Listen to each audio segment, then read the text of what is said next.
जनता से वादा। 2014 के बाद जितने भी वादे हुए सारे वादे अधूरे हैं। सरकार बनती ही इनके जितने भी सारे वादे होते हैं पूरे तौर पे वादे भूल जाते हैं। 2 घंटे लाइट चली है, 2 घंटे के बाद फिर 36 घंटे के लिए गायब हो गई है। बिजली, सड़क, पानी ये आम जनता को दिखाई दे रहा है। कागजों में अलग है और धरातल पे अलग है। सबसे पहले शिक्षा का 1 नंबर काम होना चाहिए, दूसरा सड़क का, तीसरा स्वास्थ्य का।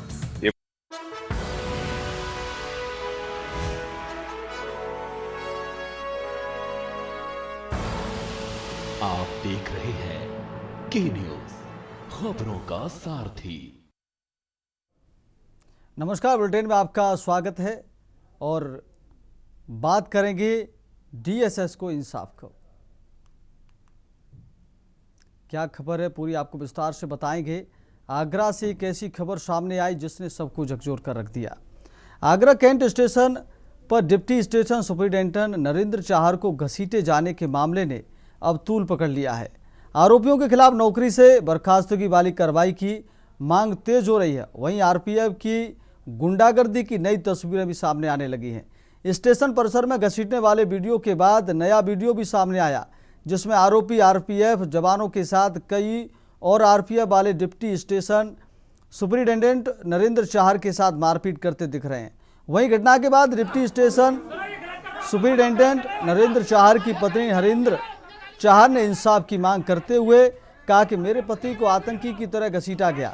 क्या वो चोर थे, रेपिस्ट थे या आतंकवादी? वो तो दूसरे की मदद कर रहे थे। ड्यूटी के दौरान ऐसा कौन करता है? पूरे देश में वीडियो वायरल है। हमें उनका खोया हुआ सम्मान वापस चाहिए। उन्होंने कहा चारों आरपीएफ जवान उसी स्टेशन पर घुटने टेक कर मेरे पति से माफ़ी मांगे। अगर उनकी माफ़ी मांगने का वीडियो नहीं आया तो सुसाइड कर लूँगी। इसकी जिम्मेदारी रेलवे की होगी। आगरा कैंट स्टेशन पर deputy station superintendent Narendra Chahar को घसीटे जाने के मामले में फतेहपुर सीकरी के सांसद राजकुमार चाहर ने आरपीएफ अधिकारियों को फटकार लगाई है।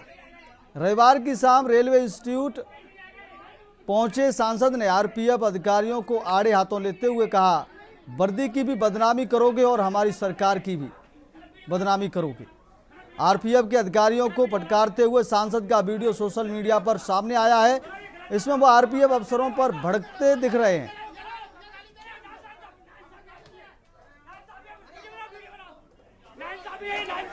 ये तस्वीरों में आपको दिखाते हैं। पहली तस्वीर में आपको दिख रहा है ऑफिसर को गिराकर आरपीएफ के जवान पीट रहे हैं और दूसरी तस्वीर में आप देखिए उसको घसीटते हुए ले जा रहे हैं, जो वीडियो लगातार वायरल हो रहा है। ये प्लेटफॉर्म की ये तस्वीरें हैं जिस पर अधिकारी को घसीटा जा रहा है। एक तस्वीर में आपको नजर आ रहा है स्टेशन पर जमकर आरपीएफ के गुंडाई कर रहे हैं।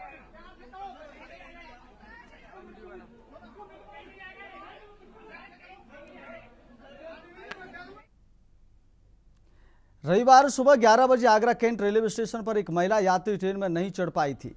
स्टेशन उपाधीक्षक नरेंद्र चाहर ने उसकी मदद के लिए ट्रेन रुकवा दी। इसके बाद आरपीएफ जवानों ने महिला को चेन पुलिंग के आरोप में पकड़ लिया। इसी बात को लेकर विवाद हो गया। आरपीएफ जवानों ने नरेंद्र चाहर की पिटाई कर दी। उन्होंने घसीटते हुए थाने ले गए। घटना का वीडियो आने के बाद 4 आरपीएफ जवानों को निलंबित कर दिया गया था। मामले पर पीड़ित स्टेशन उपाधीक्षक नरेंद्र चाहर का क्या कहना है, आपको सुनाते हैं। चार साहब, ये बहुत ही आपके साथ हद दर्ज। सर, मेरे स्वाभिमान को ठेस पहुंची है। जो मैं कमा के आया था, अब तक जिंदगी में कमाया, वो मेरा स्वाभिमान वापस नहीं आ सकता है। अगर प्रशासन मेरा साथ देता है तो इनको टर्मिनेट किया जाए तो बात बन सकती है। 4 जो आरपीएफ कर्मी हैं वो निलंबित हुए हैं। क्या लगता है कि निलंबन तो सर एक फॉर्मेलिटी है और ये तो बहाल हो जाएंगे। अगर उनको एज ए स्टेशन मास्टर के पद की गरिमा और सारे पब्लिक व्यू और सबको देखते हुए एक्शन लेना है तो टर्मिनेशन ही इसका एक ऑप्शन बनता है।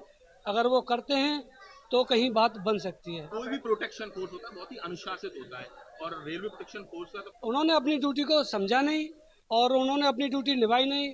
जिसका वो वेतन ले रहे हैं तो उसके वो मतलब हकदार नहीं है। जिस वर्दी का जिसका खा रहे हैं उन्होंने उनके साथ गलत किया है, अन्याय किया है, और आरपीएफ को धोखा ही नहीं, वो पूरे देश को धोखा दे रहे हैं। आप एक सैनिक रहे, क्या कहना चाहिए? जी, मैं एक सैनिक हूँ, मैं एक स्वाभिमान के साथ अब तक मैंने ड्यूटी की है, और वो स्वाभिमान मेरा हमेशा रहेगा। चाहे इतने बंदों ने मुझे बेशक पकड़ के घसीटा हो, स्वाभिमान मेरा आज भी कम नहीं हुआ है। और मैं यही कोशिश करूंगा कि तब तक ये टर्मिनेट ना हो, मैं प्रयास जारी रखूंगा, टर्मिनेट करा के रहूंगा।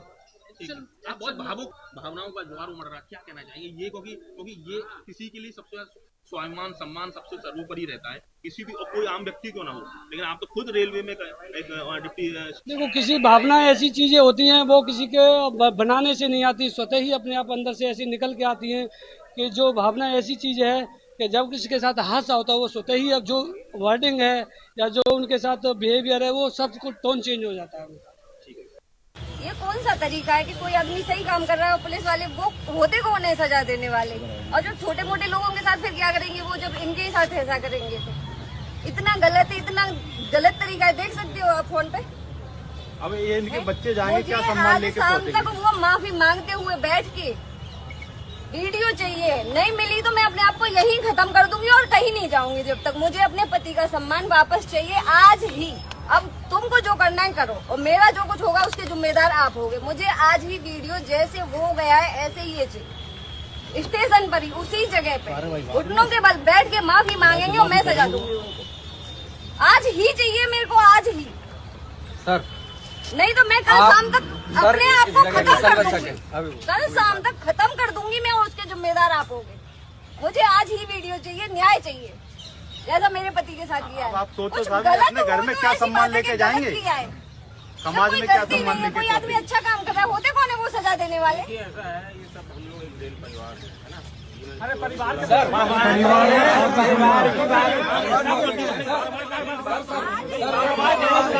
होता तो अब तक मिलने देते हैं। परिवार होता है 11 बजे की घटना है, परिवार होता तो अब तक आपको सारी चीजें पता होती, आपके सामने आके। आप लोगों के हाथ पर लगाने की वजह से तो मुझे आना पड़ा है। कौन आदेश कर रहा है? आदेश मिला है, खुद की बुद्धि भी होती है कि पब्लिक से कैसे डील किया जाता है। बात करा सर, बात करा, इसलिए तो मुझे आना पड़ा क्योंकि स्टेशन मास्टर को घसीट के ले जा रहे हैं। वर्दी की भी बदनामी करोगे और हमारी भी करोगे, सरकार की बदतमीज करेंगे।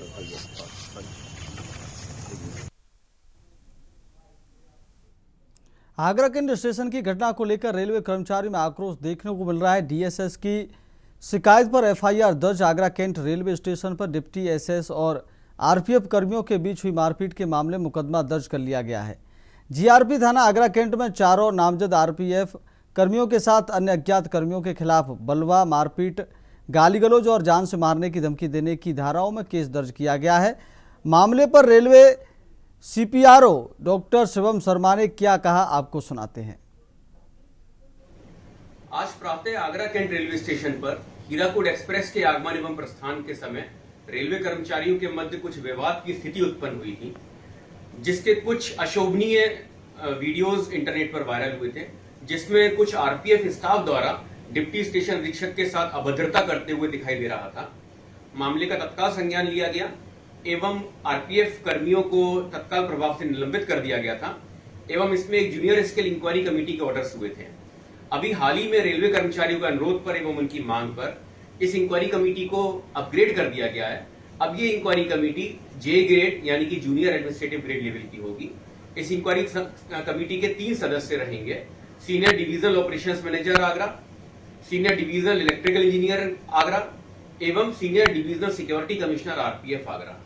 इस 3 member J grade inquiry committee को निर्देशित किया गया है कि वो जल्द से जल्द अपनी इंक्वायरी कमेटी की रिपोर्ट पूरी कर अपनी रिपोर्ट को प्रशासन को सौंपे, जिससे कि दोषियों के अगेंस्ट सख्त से सख्त कार्रवाई जल्द से जल्द करी जा सके। आगरा कैंट रेलवे स्टेशन पर रविवार हीराकुंड एक्सप्रेसवे के प्लेटफॉर्म पर पहुंचने के दौरान महिला यात्री की सुरक्षा के लिए ट्रेन रुकवाने को लेकर शुरू हुआ विवाद मारपीट तक पहुंच गया। आरोप है कि आरपीएफ कर्मियों ने डिप्टी एसएस को पीटा और घसीटते हुए आरपीएफ थाने ले गई। पूरे विवाद में महिला यात्री का भी पक्ष सामने आया है, जिसके मुताबिक वो मिठाई लेने ट्रेन से उतरी थी। पैसे देने में ट्रेन चल पड़ी और वो चढ़ नहीं पाई। हादसे को रोकने के लिए डिप्टी एसएस ने ट्रेन रुकवा दी। इतने में वो आरपीएफ वाले ने मारपीट कर दी, साथ ही एफआईआर करवा दी, पीड़िता से 1000 रुपये भी लिए। सुनिए पीड़िता ने क्या कहा है।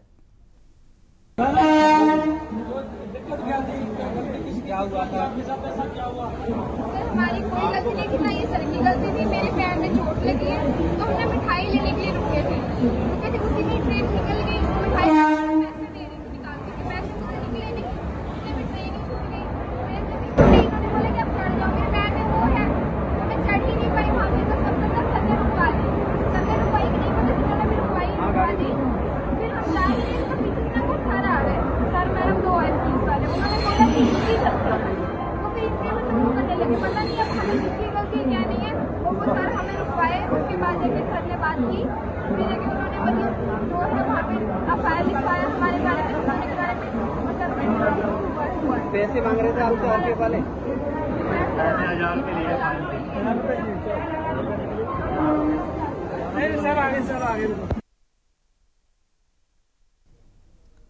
अब बढ़ेगी अगली खबर की ओर।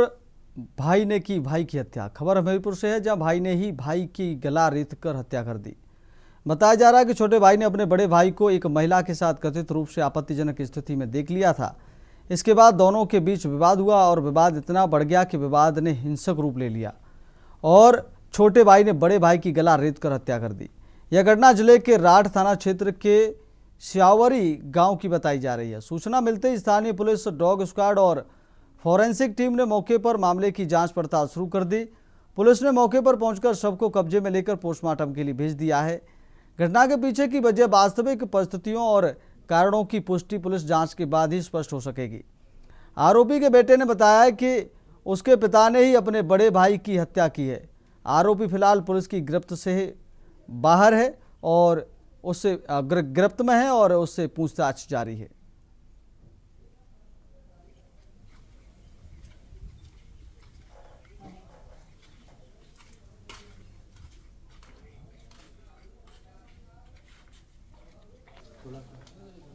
तो ये विवाद के बाद भाई ने भाई की गला रेत कर हत्या कर दी। अभी आरोपी पुलिस की हिरासत में है और उससे पूछताछ जारी है। बताया जा रहा है कि छोटे भाई ने बड़े भाई को किसी दूसरी महिला के साथ आपत्तिजनक स्थिति में देख लिया था। इसको लेकर विवाद हुआ और विवाद इतना बढ़ गया कि छोटे भाई ने बड़े भाई की गला रेत कर हत्या कर दी और हत्यारोपी के बेटे ने अपने पिता के खिलाफ बयान दिया। उसने कहा कि मेरे पिता ने ही हत्या की है। तो विवाद के बाद हुई ये सनसनीखेज वारदात। स्थानीय पुलिस मौके पर पहुंची, डॉग स्क्वाड और फॉरेंसिक टीम ने साक्ष्य जुटाए हैं।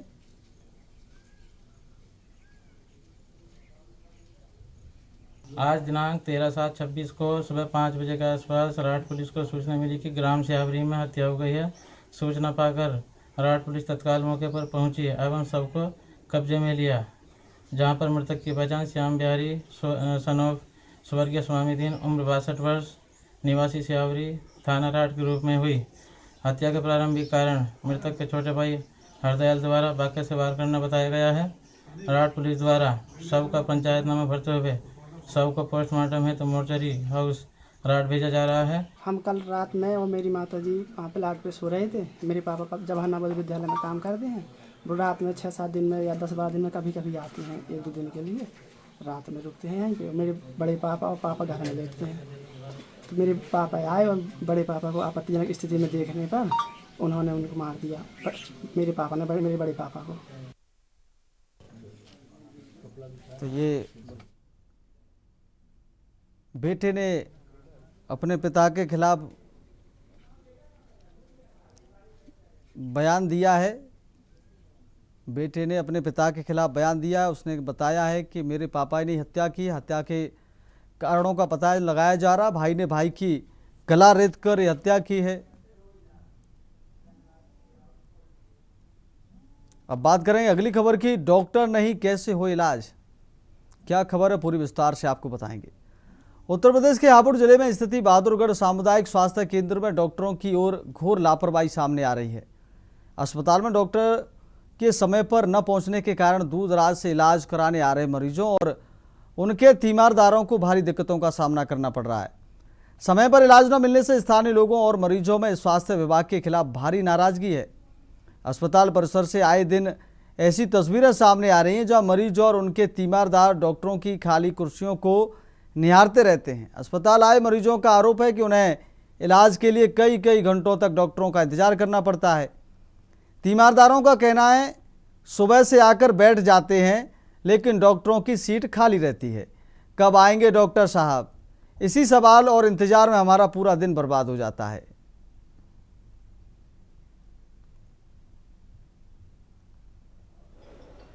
ये तस्वीरें आपको नज़र आ रही हैं। सीएचसी में कोई डॉक्टर नज़र नहीं आ रहा है। जनता का, मरीजों का जो आरोप है वो साफ दिख रहा है, जो उनकी पीड़ा है वो साफ दिख रही है कि वाकई डॉक्टर देरी से आते हैं। मरीजों को घंटों इंतज़ार करना पड़ता है। सामुदायिक स्वास्थ्य केंद्र बहादुरगढ़ जनपद हापुड़ की ये तस्वीरें हैं। सामुदायिक स्वास्थ्य केंद्र पर ये आरोप लगा है। सीएचसी की जो व्यवस्था है वो बिल्कुल बदहाल है। डॉक्टर अपनी मनमानी कर रहे हैं, वहाँ पहुँचते नहीं है समय पर। डॉक्टरों की मनमानी स्वास्थ्य केंद्र बहादुरगढ़ में देखने को मिल रही है।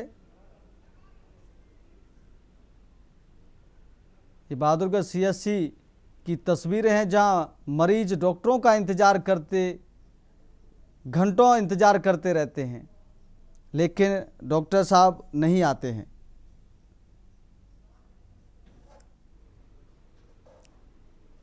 ये तस्वीरें हैं मरीज डॉक्टरों का इंतजार करते हुए। सीएचसी में कोई डॉक्टर नज़र नहीं आ रहा है।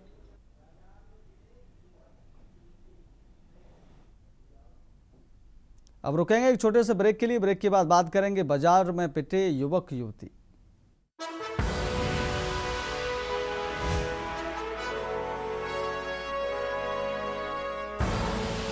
आप देख रहे हैं के न्यूज़, खबरों का सारथी। ब्रेक के बाद फिर आपका बहुत स्वागत है और बात कर रहे थे बाजार में पिटे युवक युवती। क्या खबर है पूरी विस्तार से आपको बताता हूं। खबर मुजफ्फरनगर से, जहां जिला परिषद मार्केट में युवक युवती के साथ मारपीट और अभद्रता के मामले में पुलिस ने 5 लोगों के खिलाफ मुकदमा दर्ज किया है।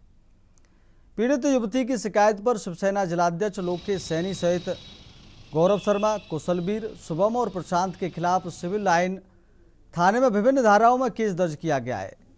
एसपी सिटी अमृत जैन ने बताया कि पुलिस ने मौके पर पहुंचकर दोनों को सुरक्षित बाहर निकाला और मामले की जांच शुरू कर दी है। पुलिस सीसीटीवी फुटेज और अन्य साक्ष्यों के आधार पर आगे की कार्रवाई कर रही है।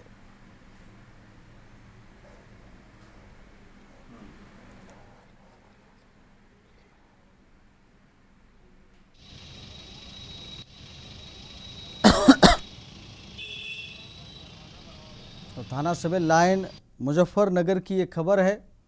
ये देखिए तस्वीरों में युवक युवती को ये लोग पीटते नजर आ रहे हैं।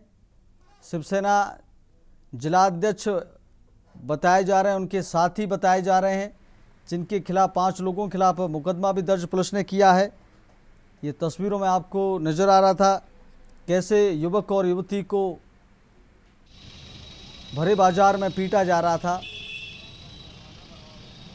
इस पूरे घटना पर, इस पूरे मामले पर एफआईआर दर्ज हुई है। 5 लोगों के खिलाफ एफआईआर दर्ज हुई है।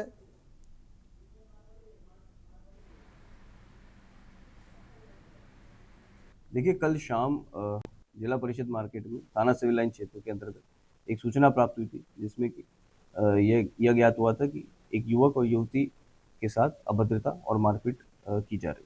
इस सूचना पर तत्काल संज्ञान लेते हुए स्थानीय पुलिस द्वारा मौके पर पहुंचा गया।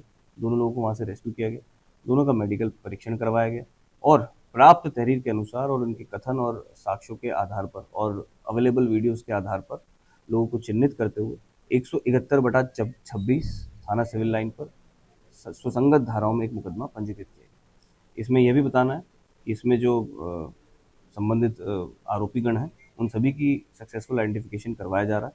सभी के घर पे लगातार दबिश जा रही है और पूछताछ के लिए भी कुछ लोगों को हिरासत में ले लिया गया है।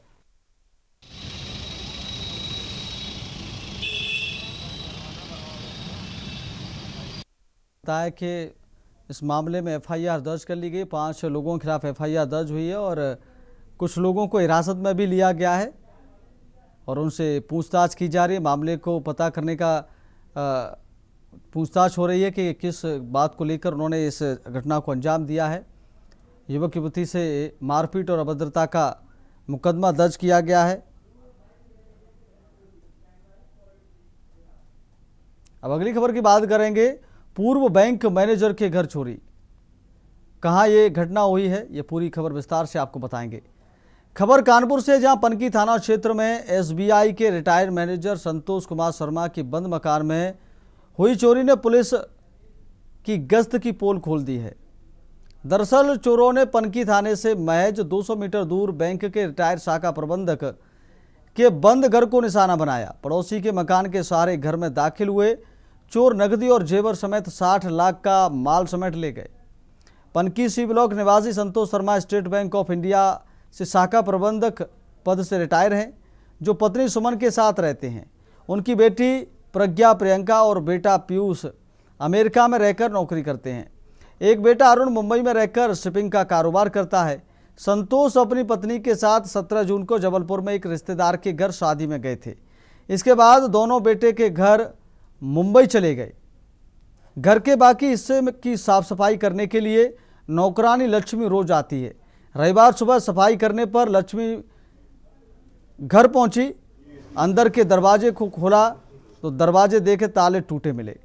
नौकरानी की सूचना पर रविवार देर शाम फ्लाइट से कानपुर पहुंचे पीड़ित संतोष की माने तो घर में जेवर और नकदी समेत 60 लाख का माल पार कर ले गए। पीड़ित संतोष की माने तो चोरों की शिनाख्त के लिए 10 सीसीटीवी कैमरे लगे हैं। चोर डीवीआर उठा ले गए, पर एक कैमरे के फुटेज मोबाइल में सेव हो गए थे। फुटेज में एक युवक शनिवार रात 2:22 पर पड़ोसी के घर की छत से होकर संतोष के घर के अंदर दाखिल होता दिख रहा है। सुबह के समय में चोर भी है। चोर एक पुरानी नौकरानी के घर में रखे जेवर भी उठा ले गए। वहीं डीसीपी वेस्ट ने बताया कि चोरी की घटना के खुलासे के लिए कई टीमें गठित की गई हैं। आसपास लगे सीसीटीवी कैमरों की फुटेज खंगाली जा रही है और संदिग्धों की तलाश जारी है। पुलिस का दावा है कि जल्द ही आरोपियों की पहचान कर उन्हें गिरफ्तार कर घटना का खुलासा किया जाएगा।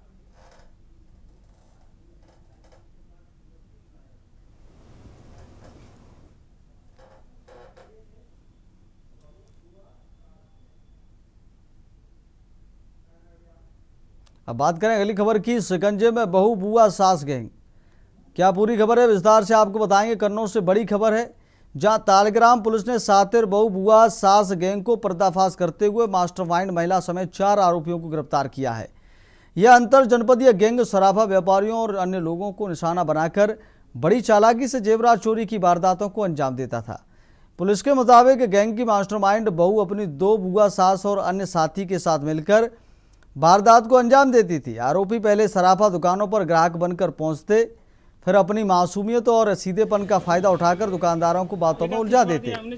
इसी दौरान लाखों रुपए के सोने चांदी के आभूषण लेकर फरार हो जाते थे। पूरी वारदात दुकान में लगे सीसीटीवी कैमरों में कैद हुई, जिसके आधार पर पुलिस ने जांच आगे बढ़ाई और गैंग तक पहुंचने में सफलता हासिल की। पूछताछ में सामने आया कि यह गिरोह उत्तर प्रदेश के करीब 6 जिलों में ऐसी घटनाओं को अंजाम दे चुका है। सभी आरोपी हरदोई जिले के रहने वाले हैं।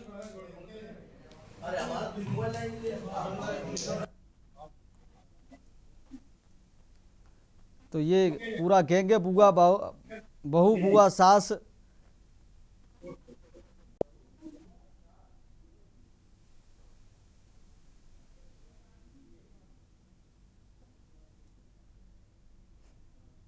के अमोलर कस्बे में एक पटेल ज्वेलर्स की दुकान है, जहां पर 9 तारीख को 2 महिलाएं और एक पुरुष था उनके साथ, जो ज्वेलरी खरीदने के नाम पर वहां पर बैठे थे।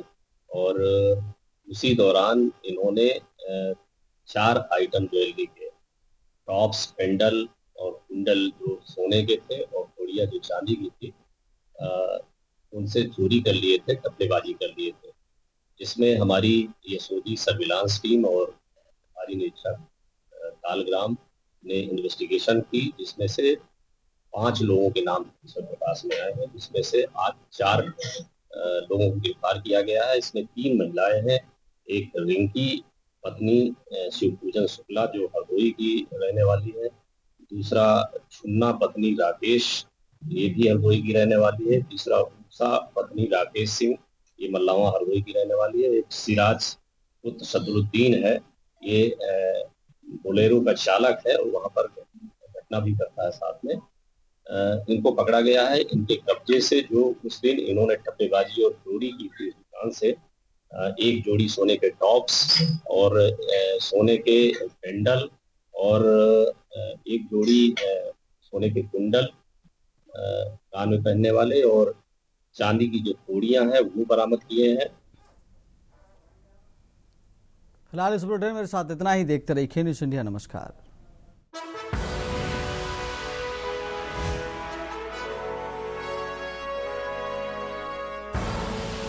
आप देख रहे हैं के न्यूज़, खबरों का सारथी।